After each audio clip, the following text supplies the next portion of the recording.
We're horsing around with donkeys and humans on this week's episode of the Animal Rescuers. Yeehaw! Yeah!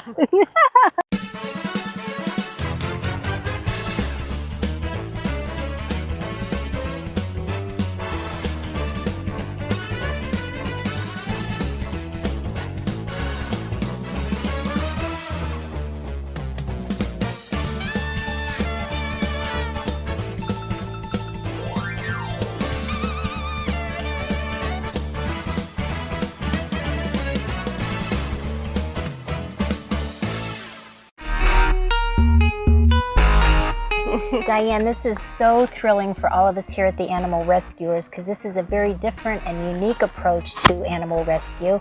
Donkey rescue, right? Right. So I know everybody wants to hear about some fun facts about donkeys or their personalities. So where do we begin? Well, they tend to have a reputation of being stubborn animals, but that's not been our experience. Ours are very sweet. Very, very sweet, and quite smart actually. They are known for being smarter than horses. Okay, I didn't know that. Yes, They tend to, well, horses and donkeys are both herd animals, so they operate very much on the fight or flight, and flight is what they're going to do if they're startled or afraid. And donkeys tend to think things through more. So if there's an intruder or something's happening, they tend to think before they flee, unlike horses. How did this come to be part of your everyday existence? Tom and I were both living in Atlanta, Georgia, in condominiums in the city, and both wanted to get out. And Tom was transferred out here with the FAA and wanted horse property. So before I came out to live, he was here by himself and decided to try the infrastructure we have here with donkeys to make sure that he was going to be a good equine owner. Very nice. And donkeys aren't for everybody, right? So right. Take me through a day of the care of these animals, please. Okay, so they have pretty much spelled an end to our need for an alarm clock, because I mean ticky-tacky 5 a.m. and we hear them. And I'm sure all of our other neighbors hear them as well, because they let us know that they're hungry. And so we'll get up, crack of dawn, sometimes it's dark, bring out a flashlight and go on and let them out.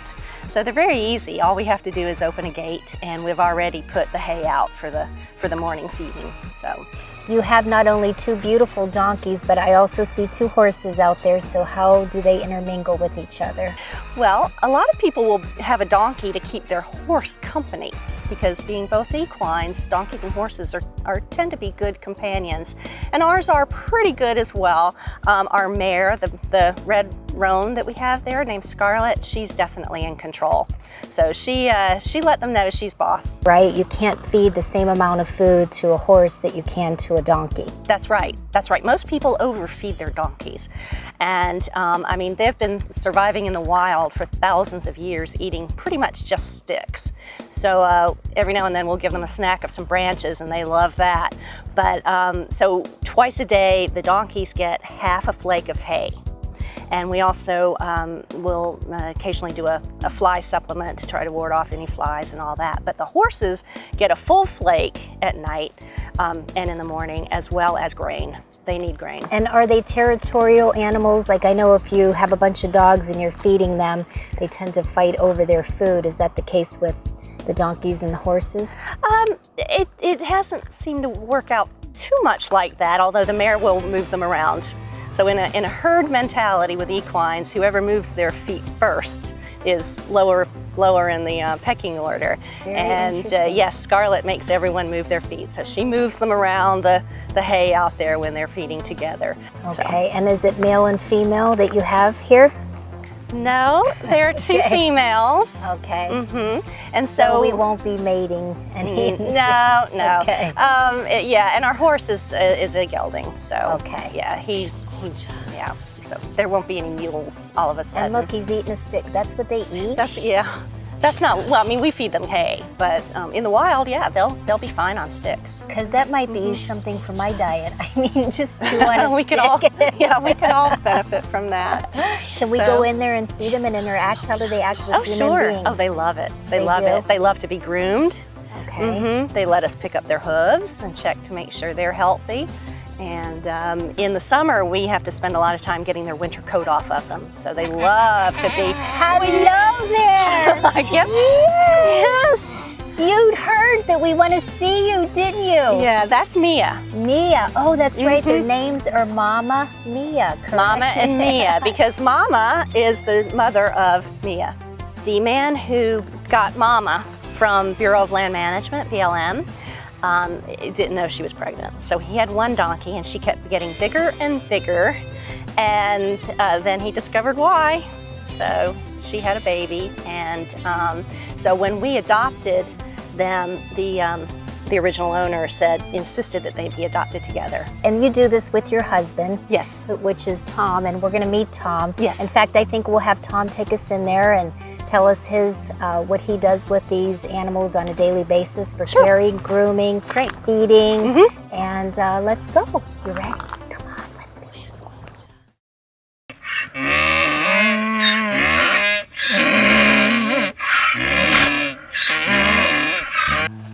Hello. That's Mia. Hi, Mia.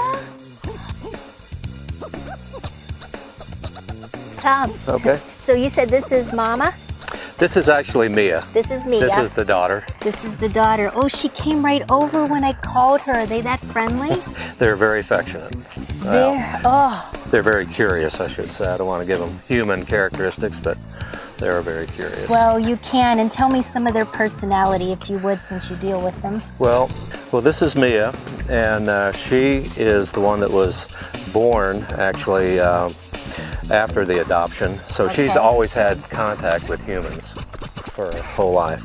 And she's what I call very affectionate. She's and she just look at her. She's just a sweetheart. So if they don't have human contact in their wild, they wouldn't be like this? Would it be dangerous to be No, there? it's an example. Mama was adopted from the BLM when she was about 2 years old. She was a young bride. And look you at can this. You can see that she's still a little standoffish. So in the wild, they would be very standoffish. But she's been around humans long enough. She's pretty comfortable with it, but she just has a little bit of independence in her. Where this one right here, donkeys are very, very famous for putting their head on each other. Oh. So, and what she'll put her head right on my shoulder. Oh, they're just amazing. Now the horses, there is a pecking order, starting with the mare, and then Charlie, and then these two. But there's no real fighting. I give them enough feed so that's not, no one feels like they're starving to death around here, as you can see. Yeah, you know what? I used to be in love with dogs. I think this is my new love. I am amazed at how just their energy, their essence, and the human-animal contact. Look at this. This is just amazing to me. Yeah. I've never experienced this before. You want to come to my house? Huh? I don't know if it's big enough for you, but can you tell me what the difference is between a donkey and a mule? Sure. A donkey is a purebred. They've been like this forever. Okay. And horses have been pretty much like they are forever. Okay. You put the two together and you get a mule. Are you serious? Okay, and I learned something new. And would you ever own any more donkeys? Absolutely, yeah. Yeah, I don't blame you. Look at this property. You could have so much love surrounding you. Well, it's kind of refreshing. I love my horses, but these donkeys are very intelligent, and they figure things out. I can come out in the yard and I can throw an apple out here in the arena, and the horses they'll look around, and the donkeys know immediately what's going on, and they'll find it. Well, thank you so much, Tom, for having us here on your property. Oh, you bet. And we look forward to seeing you again soon. Hey everyone, I'm Yoni with Balancing Paws, and this here is Brad Pitt, one of my clients' dogs, who's here for some leash and dog reactivity, and he tries to bite people when they try to put him into a kennel or a closed space. So what I'm going to show you today is how we use, you've seen it before on the show, we use the little placemats, how we get them to go on them, because I know you've seen how we use them to get them to stay on them and to calm down. I'm going to show you how we get it started, and we actually have another little bit of distraction over there. We have another pit bull just sitting on the couch, acting as a distraction for Brad Pitt over here, so we can get him to go on. So first thing we do, since we haven't actually showed him or introduced him to the object, is I'm just going to guide him on there by just walking over there with him. And there's going to be a couple of things that he does, and we'll see which ones he does do, and I'll explain to you the ones he doesn't. So here we go.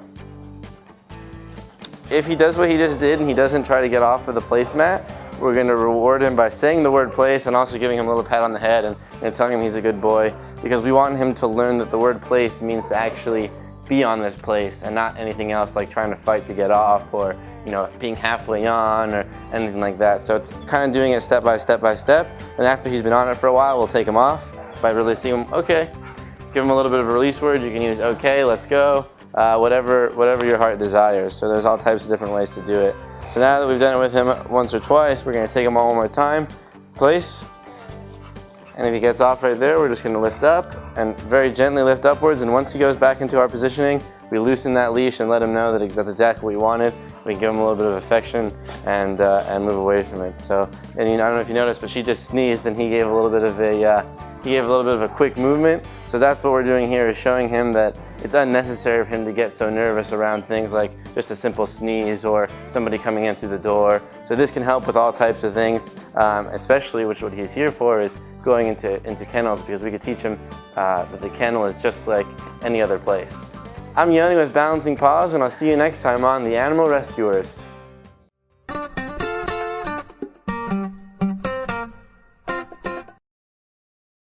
Hello again, welcome back. I'm Dr. Krista Gibson from Animal Medical Services, and this is At the Vet. Today we're going to talk about something that is very, very common and probably most of us can relate to. Do you have a flabby tabby or a pudgy pooch?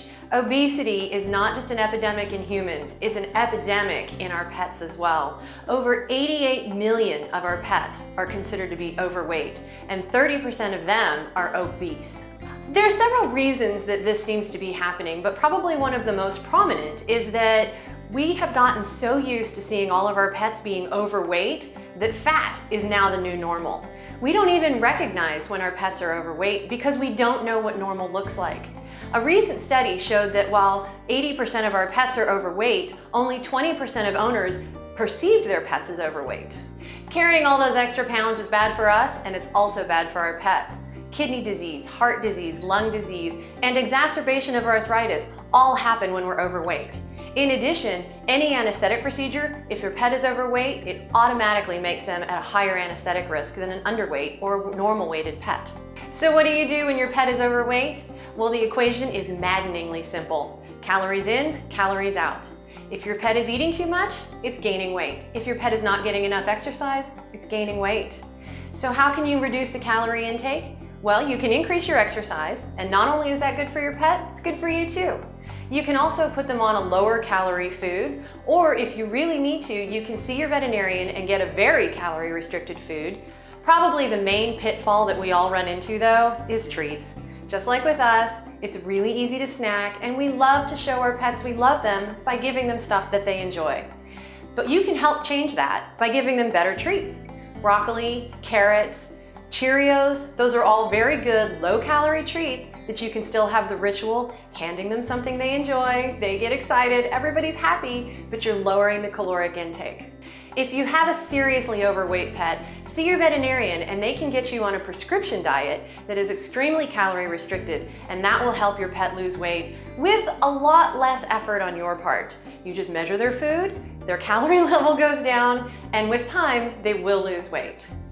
Studies have shown that pets that are not overweight, that live a normal weight, will live up to 2 years longer than overweight pets. And when your lifespan is 70, 80, 90 years, that doesn't seem like a big deal. But if your lifespan is 10, you can have your pet for another 2 years. That can make a huge difference. Thanks again for coming to visit us at the vet. I'm Dr. Krista Gibson from Animal Medical Services, and we'll see you next time. It only takes one to make a difference. You can be the one. This is Kimberly reminding you, adopt, donate, volunteer, spay and neuter, and you can be an animal rescuer too.